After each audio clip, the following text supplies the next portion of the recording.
వేదిక. అందరికీ ధన్యవాదాలు.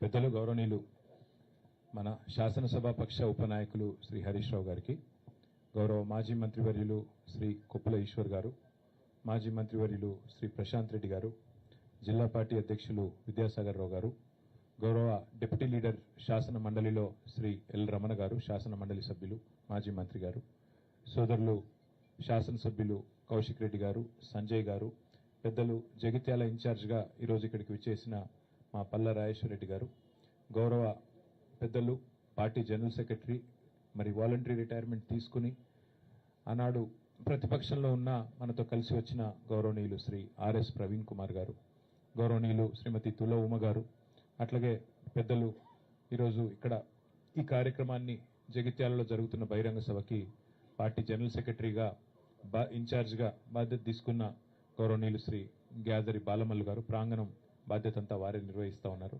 వేములవాడ నియోజకవర్గ బాధ్యులు గౌరవనీయులు శ్రీ చెలిమెడ లక్ష్మీనరసింహారావు గారు, పెద్దలు సివిల్ సప్లైస్ కార్పొరేషన్ మాజీ అధ్యక్షులు, ఈ ప్రాంగణానికి మరి మొత్తం ఏర్పాట్లకు బాధ్యత తీసుకున్న బాలమల్లు గారితో పాటుగా శ్రీ మారెడ్డి శ్రీనివాసరెడ్డి గారు, మాజీ జిల్లా పరిషత్ చైర్పర్సన్ మా సోదరి మరి శ్రీమతి దావా వసంత సురేష్ గారు, గౌరవనీయులు చొప్పదండి మాజీ శాసనసభ్యులు మన సుంకె రవిశంకర్ గారు, అదేవిధంగా వేదికపైన ఆసీనులైన మా వక్ఫ్ బోర్డు మాజీ చైర్మన్ మసీవుల్లా ఖాన్ గారు, ఇంకా మిగతా మిత్రులందరికీ పేరు పేరున హృదయపూర్వకంగా నమస్కారాలు. పత్రికా మిత్రులకు కూడా ప్రత్యేకంగా నమస్కారాలు.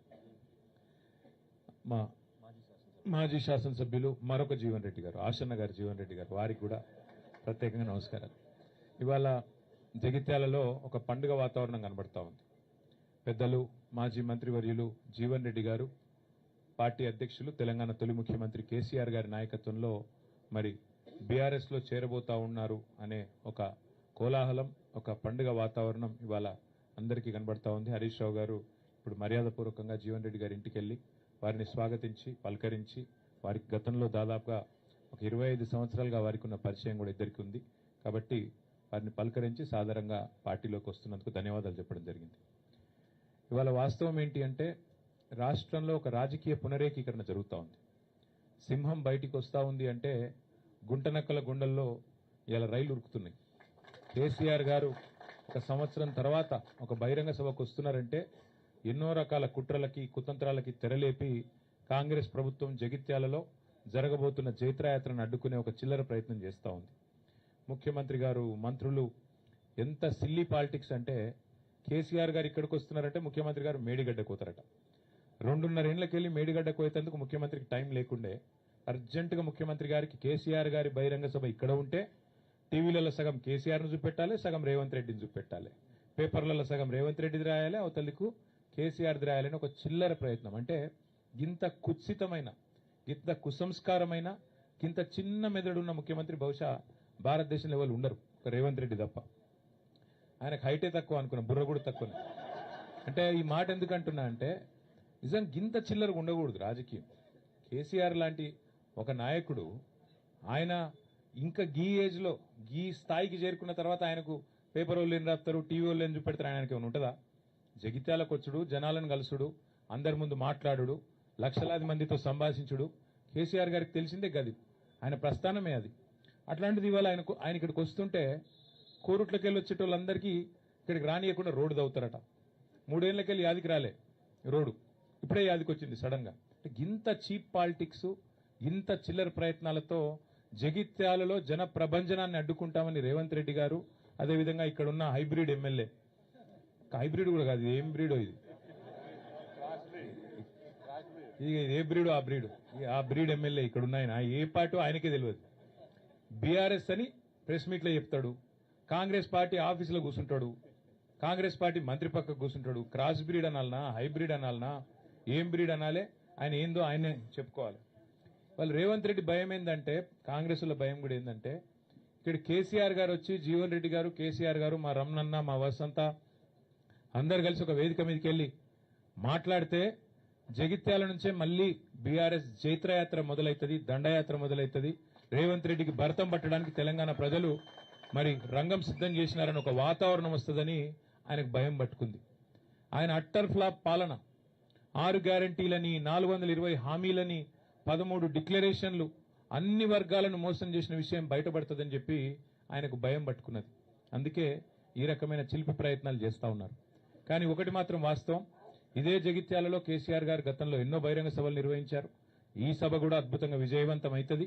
ప్రభుత్వం ఎన్ని ప్రయత్నాలు చేసినా, ఎన్ని చిల్లర కుట్రలు చేసినా అన్నిటినీ కూడా అధిగమించడానికే మా పార్టీ నాయకత్వం అహరహం కూడా కష్టపడతా ఉన్నారు. మా సోదరులు పల్లా రాజేశ్వరరెడ్డి గారు ఇలా ప్రత్యేకంగా జనగామ శాసనసభ్యుడు ఇక్కడికి వచ్చి వారు జగిత్యాల కేంద్రంగా జగిత్యాల నియోజకవర్గ పరిధిలో వారు బాధ్యత తీసుకున్నారు. పర్యవేక్షణ, అందరినీ కూడా కోఆర్డినేషన్ బాధ్యత, సమన్వయం. అట్లాగే మా ధర్మపురి కాన్స్టిట్యున్సీకి రవీందర్రావు ఎమ్మెల్సీ గారు, తక్కలపల్లి రవీందర్రావు గారు వరంగల్ వాసి, వారు కూడా ఇక్కడికి వచ్చి ధర్మపురిలో కొప్పుల ఈశ్వర్ గారితో కలిసి వారు కూడా సమన్వయం చేసుకుంటా ఉన్నారు. అట్లాగే మా చొప్పదండి నియోజకవర్గంలో మాజీ శాసనసభ్యులు పెద్ద సుదర్శన్ రెడ్డి గారు, వారు మా రవిశంకర్ గారితో సమన్వయం చేసుకుని అక్కడి నుంచి వారు జగిత్యాల జిల్లా పరిధిలో వారు ప్రయత్నం చేస్తూ ఉన్నారు. కోరుట్లలో గౌరవనీయులు మాజీ మంత్రి మరి శ్రీ ప్రశాంత్ రెడ్డి గారు, అక్కడ ఎమ్మెల్యే సంజయ్ గారితో, అట్లాగే మా జిల్లా పార్టీ అధ్యక్షులు విద్యాసాగర్ రావు గారితో వారు సమన్వయం చేసుకుంటా ఉన్నారు. వేములవాడ అక్కడ మా పెద్దలు లక్ష్మీ నరసింహారావు గారితో మాజీ పార్లమెంట్ సభ్యులు తమ్ముడు బాల్కా సుమన్ గారు, వారు అక్కడ బాధ్యత తీసుకున్నారు. ఈ రకంగా పార్టీ నాయకత్వం మొత్తం కూడా సమిష్టిగా పనిచేస్తున్నది. ప్రాంగణంలో ఇక్కడ బాలమల్లు గారు, శ్రీనివాసరెడ్డి గారు ఉన్నారు. సమిష్టిగా జీవన్ రెడ్డి గారి మరి చేరికను స్వాగతిస్తూ జగిత్యాల రైతాంగం గాని, జగిత్యాల ప్రజానికం గాని బ్రహ్మాండంగా మరి కదిలి వచ్చే పరిస్థితి కనబడతా ఉన్నది. ఏర్పాట్లు కూడా బాగా ఘనంగా జరుగుతూ ఉన్నాయి. ఎండల్ని కూడా దృష్టిలో పెట్టుకుని అన్ని ఏర్పాట్లు చేస్తూ ఉన్నాం. దాదాపుగా ఒక 3 లక్షల మంచినీళ్ల బాటిల్ కూడా తెప్పిస్తా ఉన్నాం. ఒక 2 లక్షల మజ్జిగ ప్యాకెట్లు కూడా తెప్పిస్తా ఉన్నాం. ఇవన్నీ కూడా ఎందుకంటే సాయంకాలం సభ అయినప్పటికీ కూడా కేసీఆర్ గారు దాదాపుగా 5:30 గంటలకు ఇక్కడ చేరుకుంటారు. ఎండ చల్లబడ్డ తర్వాతనే సభ ప్రారంభమవుతుంది.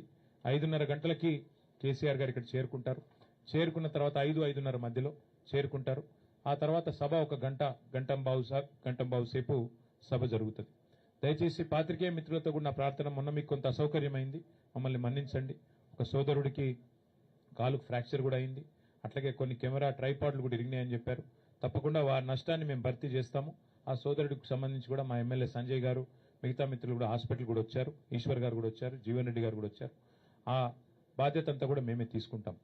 ఎల్లుండి దయచేసి ప్రభుత్వం ఎన్ని చిక్కులు చికాకులు పెట్టినా, ఎంత ఇరిటేట్ చేసే ప్రయత్నం చేసినా దయచేసి ప్రజలు కూడా, మా కార్యకర్తలు కూడా ఓపికగా దయచేసి సంయమనంతో, మన కార్యక్రమం కాబట్టి మనం మంచిగా విజయవంతం చేసుకుందాం. కేసీఆర్ గారు చాలా కాలం తర్వాత జగిత్యాల వేదిక నుండి తెలంగాణ ప్రజలను ఉద్దేశించి మాట్లాడబోతా ఉన్నారు.